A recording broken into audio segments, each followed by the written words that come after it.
I am Dr. Clare Steffen, and I would like to talk with you about meaning and purpose. I'm a licensed psychologist. I'm also a certified alcohol and drug counselor, life coach, wellness coach, and business coach, as well as a brain health coach. Today we're going to explore the topic of meaning and purpose, which are related to one another.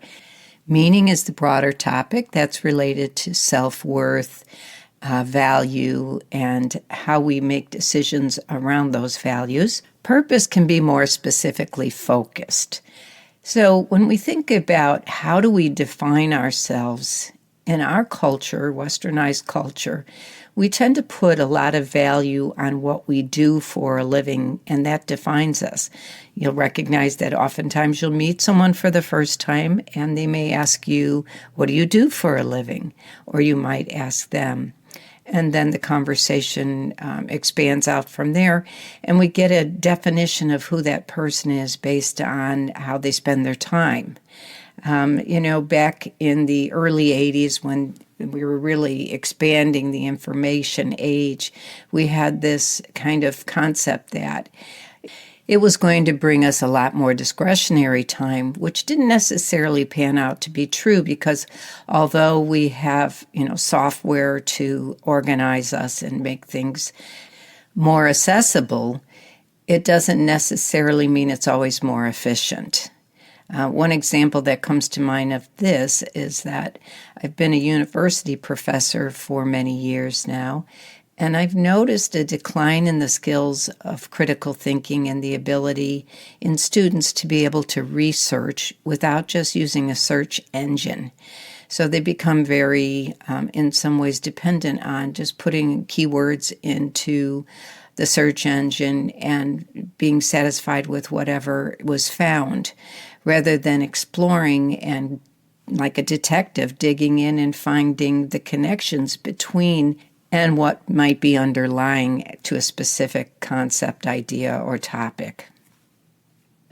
The other thing I wanted to share is that sometimes we have this misconception that if we pursue happiness for the sake of being happier, that it's going to actually make us happier, which isn't true.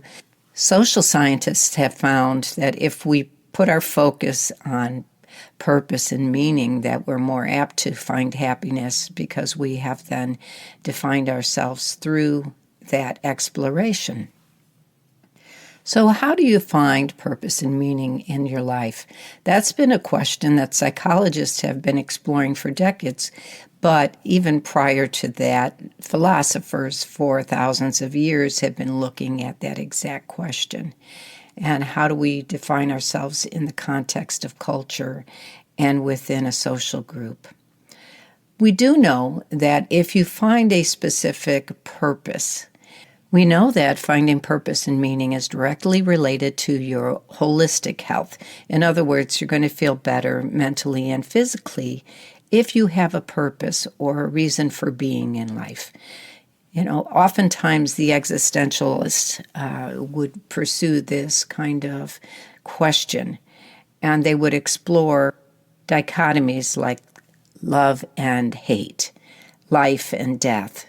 And when people experience an existential crisis, they will feel the boundaries of those questions as to what is my reason for being. When people are depressed or anxious, they sometimes struggle with that very question as to why am I here? Finding your reason for being can sometimes come in the most unexpected ways. You may participate in a school and help children learn how to read. Or you might become in some type of athletic activity and help children acquire a skill. Or it might be something on a broader scale that has to do with issues of social injustice. So however you figure out, what is important for you to pursue to bring purpose and meaning into your life, it's something that will drive you, but it could be that it changes in different stages of life. For example, for young children, they're going to school, and their purpose is in school to do well in school and make friends and develop social abilities. And when we become adolescents, this is also some of the same part of what our goals are, life goals are. But, we found that adolescents who are involved in understanding and reading poetry so that they get a grasp of larger life meaning seem to have more sense of purpose. Or adolescents who read the Bible have a stronger sense of purpose in life. So during those very important phases of life, we're trying to bring definition to ourselves and our own personal identity to figure out what makes us stand out from someone else. How are we different than another person? But also, how do we connect to them, and how are we alike? Because it's very important to have that type of social support, especially when we're young and are involved with activities that bring us together on a daily basis, not always by choice. As we go into our career paths or we go to college, we become more specifically focused on what it is that we want to do with our lives. But sometimes we lose track of what is the, larger sense of who we are as a person and not just what we do. So there's a difference between what we do and just simply being, and finding that we have worth as a human being just for simply who we are, whether we're doing a specific activity or not. I've talked in the past about the importance of life balance and the ability to be able to set healthy limits and boundaries and not just give so much to other people as a way to define our purpose in life or as a way to define ourselves. I'm certainly not saying that we should be selfish and not give to others without necessarily keeping a tally score. That's not healthy to do, so I'm not suggesting that by any stretch of the imagination. I'm just saying it's important for us to be able to track whether or not we're giving so much that we're leaving very little energy for ourselves to develop and explore so that we can redefine our purpose as life changes. The one thing we can bank on is that life is always going to bring us changes. And we need to be able to not only be resilient so that we can make it through those changes and sometimes losses, and sadly in some cases traumatic losses, but that we can also sustain them in a way that allows us to maintain our health and well-being. Sometimes we can read a book and relate to a character in a book or watch a movie and lose ourselves in that character and have somewhat of a fantasy escape thinking, I wish I were like that person, or I admire the strength of that character, and I wish I had those qualities and traits. And sometimes for younger people, we found that in adolescence, again, being able to relate to a character in a book that they're reading is part of that kind of trait development that really helps them find purpose and define themselves in life. Books and films can inspire us to find our way to deciding what our own purpose and meaning is, or redefining it. Sometimes we get a little lost along the way, and we need that type of inspiration. And you might also find that, as you go through life, the people that you connected to are perhaps no longer available to you, or you've gone through changes, so you're no longer on the same life path. So the support that you once had that was part of your own self-definition has changed. And now you might feel a little afloat and trying to figure out, well, who am I now? Because I don't have history with the people that are connecting with me today, so they don't really know who I was in the past. Engaging in acts of altruism and things that provide improved empathy to our community and to the world at large can help us redefine our sense of purpose. We know that, there are many people in the world who do need support. And again, as long as you keep it in check that there is a reason to have life balance, it's really a wonderful pursuit to give to your community in some ways. People do it financially. Other people may do it through volunteer work and giving their time to people in need. And just so that this isn't the only way you define yourself. It's just one piece of the puzzle of who you are as a human being. Perhaps you've had the misfortune of some kind of an event in your life, a death of a loved one or some type of tragedy or trauma, and you can become very lost in that experience, and then it becomes a definition of who you are, so that sometimes we relate to ourselves as a diagnosis rather than who we are as a total human being. But finding a way to work through that by helping others can be a way to, balance the scales out, and experiencing, this through other human beings, as long as you have enough support to be able to take care of yourself to do that, can be a way to define our purpose and meaning. So giving others support to find their strength to work through issues of loss. And again, this is an act of altruism. And we know that engaging in altruistic acts can bring about a stronger sense of purpose and meaning. Another concept that's connected to purpose and meaning is gratitude. And sometimes people will keep a gratitude journal, or they'll track daily things that they're grateful for. And, we've found through studies that this will help improve brain health and total well-being. And that over a period of 6 months, if you focused on what you're grateful for every single day, even if you just did it for a few minutes and you write that down, within a period of no less than 6 months, you will find decreased symptoms of depression and anxiety. So ask yourself, what is my contribution to the world? It may be that you've brought children into the world and your focus is helping them become, healthy human beings and helping them find their purpose and their way through the world, and that gives you meaning. Or it may be that you've, for example, become a scientist and you're contributing to research and solving problems of our culture in some way, whether it's medical or mental health issues, or maybe other forms of science. Throughout my career, I've been fascinated with not only how we develop critical thinking skills, but how creative skills can support creative thinking.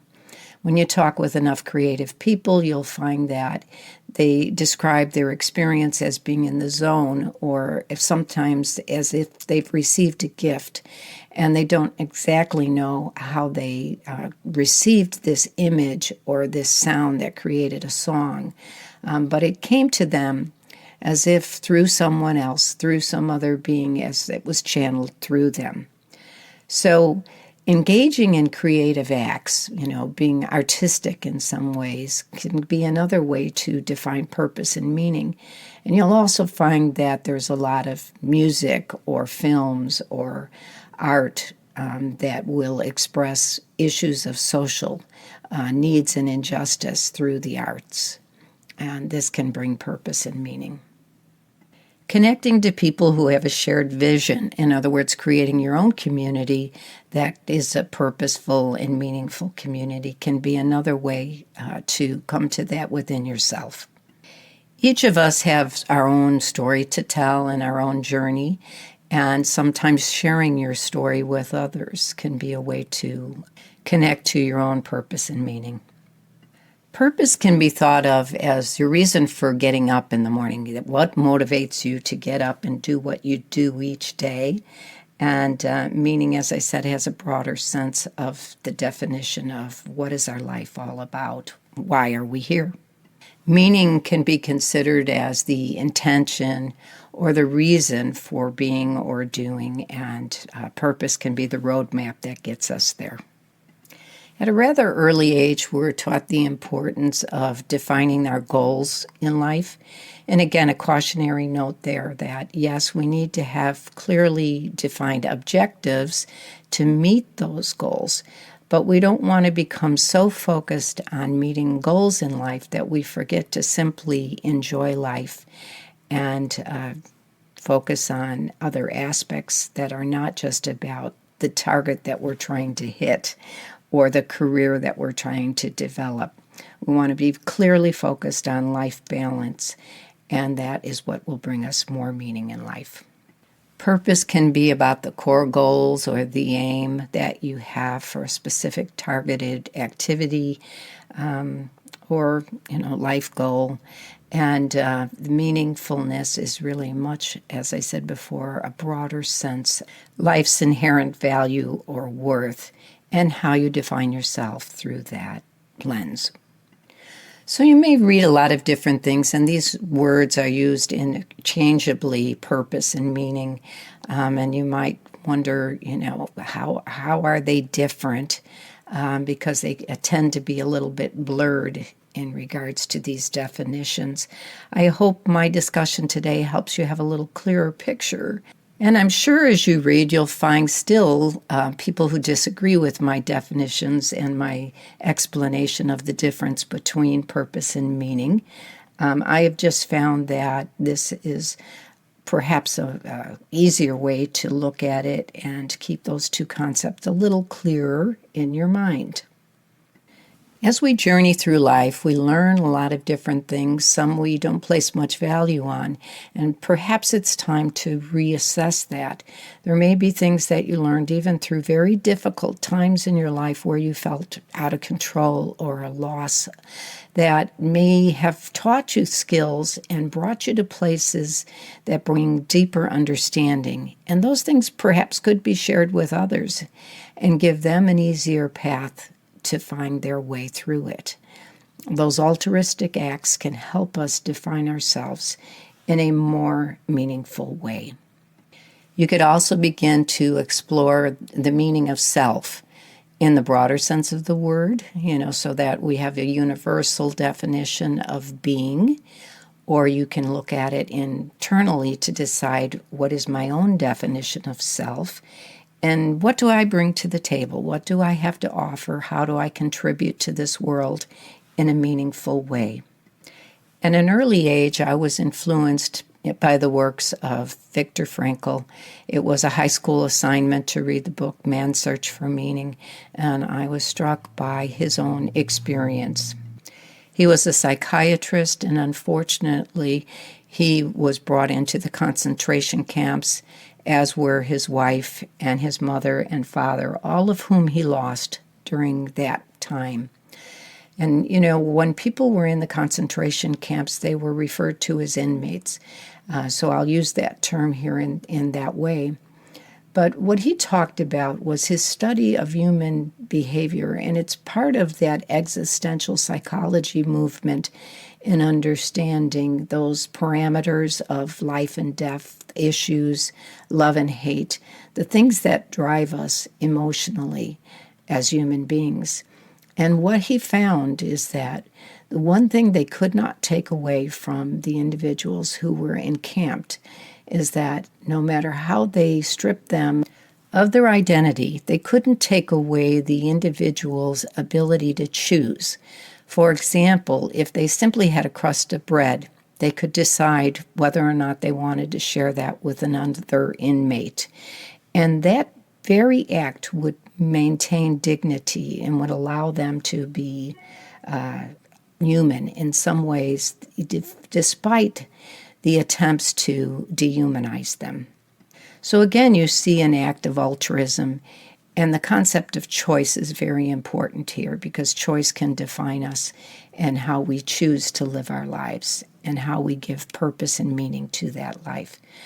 So you could put up a challenge for yourself to figure out what is your purpose and meaning in life and throw in some of these concepts that I've shared with you today around altruism and maybe find something that you are awestruck with and see how that changes your perception around your own purpose and meaning.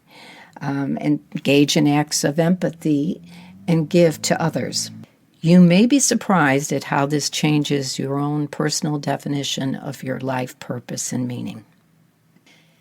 Thank you for tuning in to another episode of Heal Your Brain Toolbox. I'm Dr. Clare Steffen, and I look forward to speaking with you again and having you return. Thank you.